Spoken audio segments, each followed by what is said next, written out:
नमस्कार, बहुत स्वागत आपका। मैं हूं आपके साथ मनुरा सक्सेना। एससीओ समिट के बाद भारत और अमेरिका ने कौन सी बड़ी डील कर ली है, बताएंगे आपको इस वीडियो में। रहिए मेरे साथ। दरअसल जिस तरह से एससीओ समिट से एक बड़ा संदेश निकला, जब एक मंच पर तीन बड़े विश्व के नेता शी जिनपिंग, पुतिन और प्रधानमंत्री नरेंद्र मोदी एक साथ मंच पर दिखे, तो अमेरिका के लिए एक बड़ा संदेश था। वर्ल्ड ऑर्डर क्या चेंज होने वाला है, इसको लेकर चर्चा शुरू हो गई और इसका यह असर हुआ कि कहीं ना कहीं अमेरिका के तेवर ढीले पड़ गए। ट्रंप की धाक लगा मानो कि कमजोर हो रही है और ऐसे में एक बड़ी डील की चर्चा इस वक्त चारों तरफ सुनाई दे रही है, जो कि भारत और अमेरिका के बीच हुई है एससीओ समिट के बाद।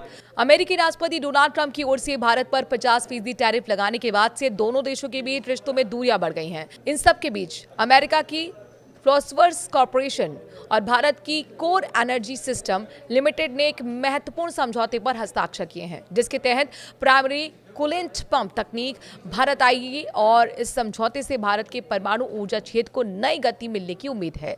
परमाणु ऊर्जा को लेकर भारत यूएस के बीच हुई डील। ये समझौता वॉशिंगटन डीसी में अमेरिकी ऊर्जा विभाग और भारतीय दूतावास के अधिकारियों की उपस्थिति में संपन्न हुआ।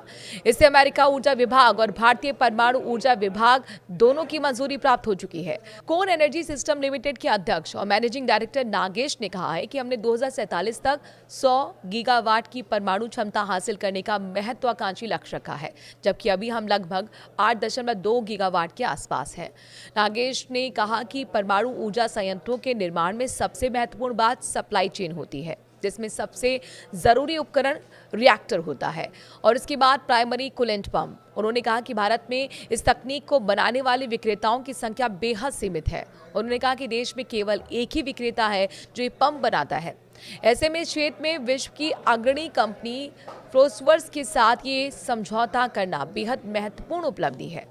पिछले साल इस डील को लेकर हुई थी बातचीत। उन्होंने बताया कि इस तकनीक को भारत में लाने में कई जियोपॉलिटिक्स और कानूनी अड़चनें थीं।